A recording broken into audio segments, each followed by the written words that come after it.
All right, next, let's just move into retro gaming real quick and give it some love. I'm an old Sega Genesis guy. I'm a big Sega guy in general because that's just what I always grew up with. My first system was the Sega Master System that I got when I was 4 years old. But I really sunk my teeth into gaming when I got my Sega Genesis. A lot of the games had really horrible music because it had the Yamaha chipset in it, and the sounds were so metallic, lots of clunks and bonk sounds. I hated a lot of the soundtracks that the Sega system had. Or one game that comes to mind when I think of this is Cyborg Justice, and I know Magnum loved that game.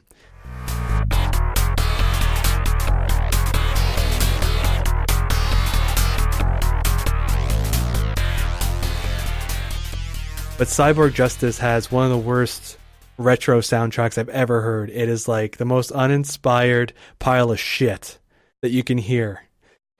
Yeah, there's a lot of really good music from those eras, like the 8-bit and 16-bit eras, but there's also just some horrendous garbage. Because you only had so much space to fit music on those cartridges and stuff back in the day, so people didn't really take the soundtracks that serious, and you could only do so much with it. So a lot of it was just kind of uninspired a lot of times. But at the same time, a lot of it is super important and super relevant and just iconic.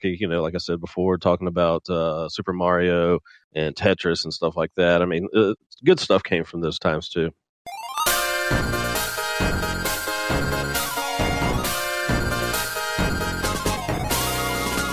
Well, for sure. Like, I think it just depends on who it was that was making the music, because some of it was uninspired, but there's like the Shining Force series.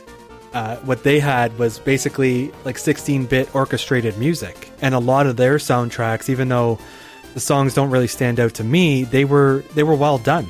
They sounded like they were orchestrated, but in 16-bit, and like those types of games, whoever composed them, they did a great job with that.